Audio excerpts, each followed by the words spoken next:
Hello everyone, my name is Yasaswini. Welcome back to my channel. I'm a poet and this is my third video in my video series where I show you how I published my first ever poetry collection. This video I'm going to talk about my editing process, and then we're going to get on to the roller coaster that was making my book cover. And oh my god, it took a very long time, but we got there. I filmed a lot of stuff and a lot of stuff happens, and this is my chance to finally talk about it. But yeah, let's get on to the video. Also, I just want to mention that this is part one of a two-parter where I show y'all how I make my book cover. So hopefully you can look out for part two because it's coming out a few days after this video is released. So yep, thank you. Okay, I first want to talk about my editing process because I did promise that I would talk about my editing process in my last video. I don't really need a lot of words to really describe it. But imagine you're like 15 and you're going through a lot of angsty emotions and you write your emotions down onto a page, and then you end up reading it like a year or two later and you think, oh my god, that line is really bad. That was basically my experience reading all that poetry that I wrote like more than a year ago. And I thought, wow, I really could have written that line better. And this is just part of being a writer, really, because in the year that I've taken to like finally get back to editing my book, the style of my poetry has changed so much. So I had to like edit my poetry to fit my current style, while also preserving my older style of poetry just to like keep the original emotions in too. So that was definitely like a bit of a hard process because it's really hard to edit really depressing poems without actually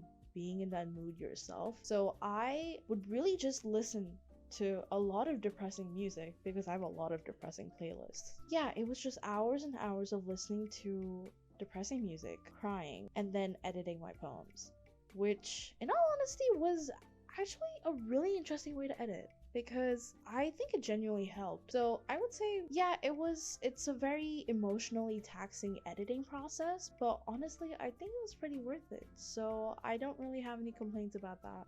Okay, future assessment interjecting here. I can't believe I didn't talk about my editing process like properly, but basically when I first started editing my poetry collection in like February, I would just edit on my computer because I didn't really think much about it because that's how I always edited. But then at some point at the start of the summer, I started editing through like handwriting. So I would handwrite every single poem, and while I was handwriting, that would help me focus on every single word that I was putting into the poem, and it really just made me think, like, do I want this here, or does this word here make sense, or is this too repetitive? Does this enhance the emotions? Can I enhance the emotions a bit more? And you know, just stuff like that. I think handwriting it really helped. And then I went back to like editing on my computer towards the end of editing a certain poem because that's when I knew like, oh, a lot of it's really polished and I don't really need to go back to certain bits, but now I can just sort of skim through it and then edit it, which really helped. I honestly wouldn't recommend the handwriting thing to a lot of people, but if that's a method that anyone's willing to try out, then I would say go for it. It might actually help because when you're on the computer, you don't really like focus on the words a lot because you're just sort of,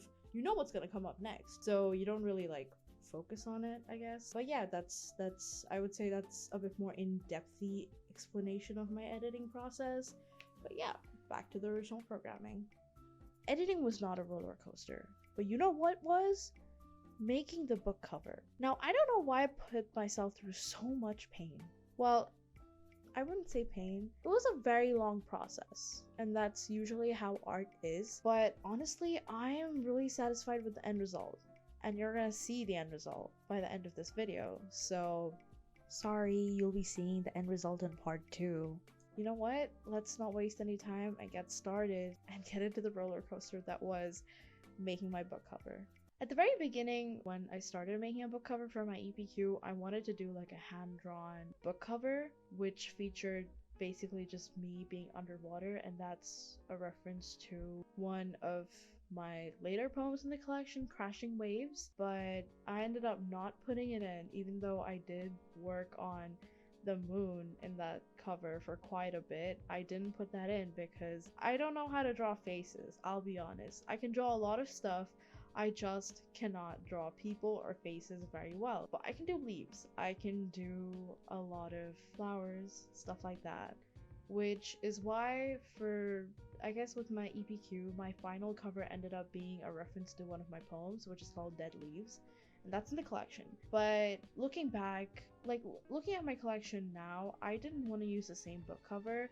Like, yeah, it's pretty basic. I made it on Canva in like what, 15 minutes. It didn't take me a lot of time. I wanted to make a book cover that like really showed, I guess, the emotions that are expressed throughout the whole collection, with just like breaking down, and as my collection is called, Falling into the Abyss, I wanted it to embody that feeling, which is why I ended up making my finalized book cover for my APQ, which was a reference to Dead Leaves, and I ended up deciding to make an entirely new book cover based on just that, and I ended up making a whole new design for it, and I started to get a lot of ideas about how I could convey that sort of message through my art.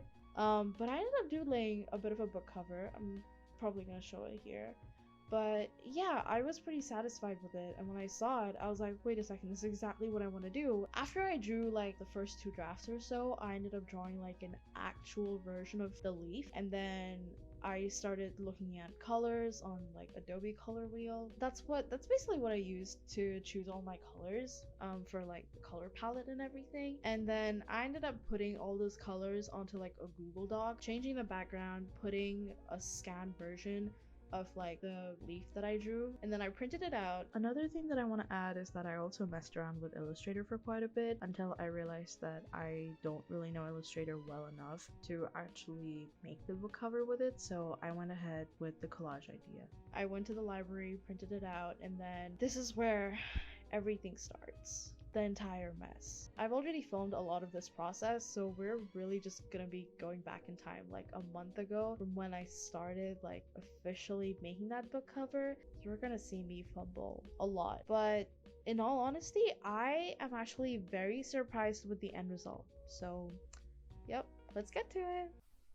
So after I was done printing, my plan at this point was for me to cut up the 3 leaves that were in 3 different shades of orange, and then stick them on a white sheet of paper so that the tiny bits that made up a leaf would be in 3 different shades of orange, and then I would scan it, and then the Photoshop magic will happen.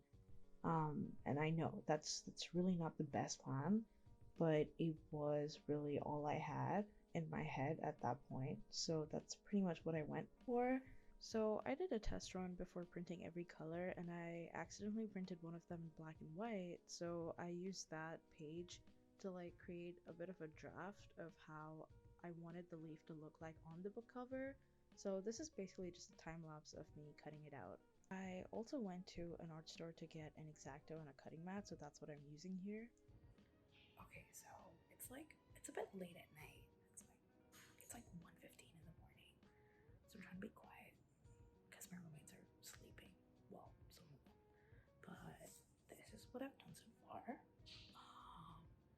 The top part, it got cut off. It's gonna look something like this. So yeah, this part got cut off. So yeah, hopefully I can probably just glue it back on. But apart from that, I'm not quite sure. I mean, it's a draft, so it's not a big deal. But hopefully, I don't make the same sort of mistakes with these sheets of paper. So, I got glue sticks, but I didn't really look at the label. But it's a purple glue stick. And I've already opened the packaging, so it's not even like I can return it.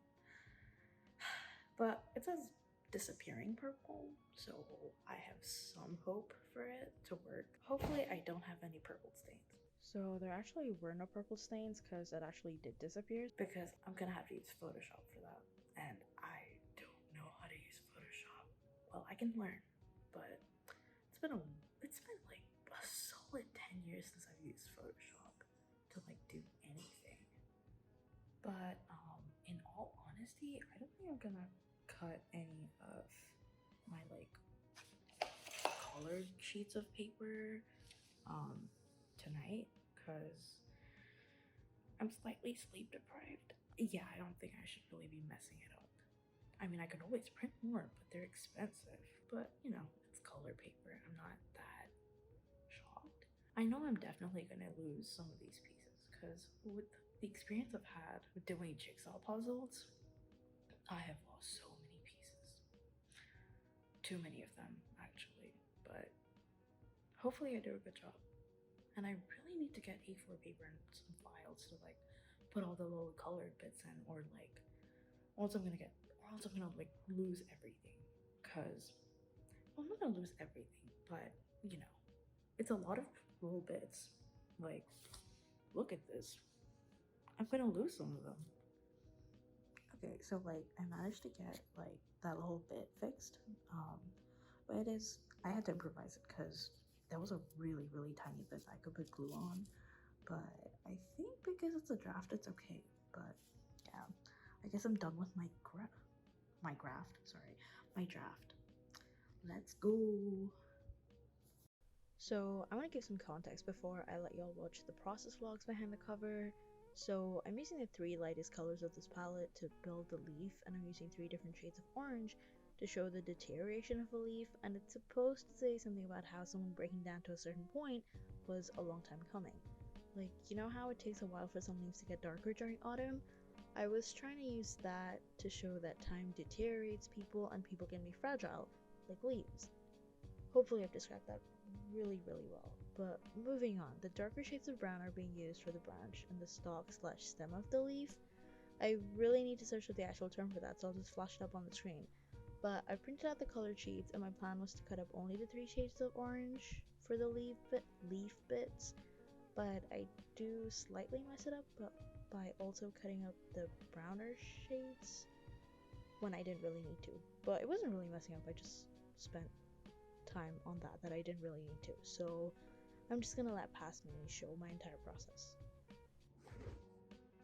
Okay. Hello again. I don't. Okay, where do I start? It's the 22nd of June. Is it? It's the 22nd of June, and I'm still making my book cover, and I'm still cutting stuff out, and like I don't think I got a lot of this stuff on video because I forgot to film myself. But I accidentally cut out this one, which I actually didn't need to.